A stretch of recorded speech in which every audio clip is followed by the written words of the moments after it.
New economic data shows that the U.S. had its slowest quarter in 3 years. Gross domestic product numbers indicate the U.S. economy shrunk 0.3%.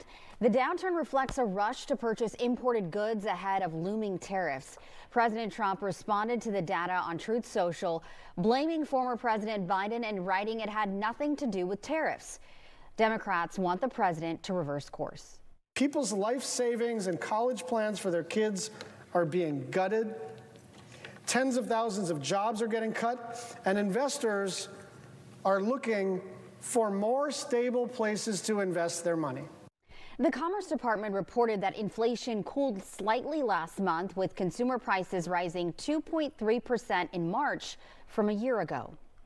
America's trucking industry is pumping the brakes as new tariffs slow down imports and freight volumes approach pre-pandemic lows.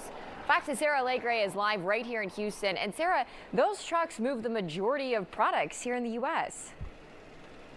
Caroline, that's exactly right, and it plays a big role here. According to federal data, imports make up 40% of what these trucks carry. So when global trade really begins to lose speed, yeah, the trucking industry is going to feel it.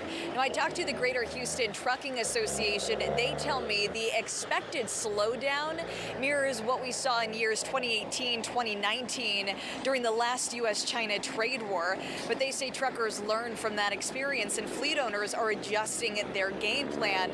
You know, this time around, they're holding on to trucks, trailers, and these critical parts longer, knowing those can be harder to replace if imports dry up. When it comes to equipment, it's really important for business owners to keep that on their radar, keep that as part of their strategy. You know, we might see a slowdown in equipment becoming available. I think that people here coming the next 9 months or so probably going to be looking to keep their equipment a little longer, just wait it out. I know freight rates are down, interest rates are up. New data from FreightWaves, a price reporting agency that tracks the global freight market, it shows U.S. truckload shipments are down 15.2% year over year. Meanwhile, ocean container volumes from China to the U.S. are down 20% compared to the same time last year.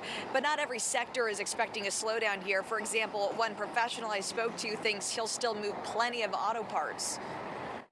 We're also one of the largest movers of automotive parts, and with the anticipated increases in new car pricing, people are going to be fixing and hanging on to their cars more, is what we anticipate. So we're actually anticipating a lot of growth. Now, I do want to note here, according to the Greater Houston Trucking Association, Houston really sets itself apart compared to other markets. We don't just rely on retail goods and consumer goods, but we also have these other key industries that are helping us in times like today. We have the energy industry along with industrial construction and manufacturing goods. In Houston, Sarah Alegre, Fox 26 News.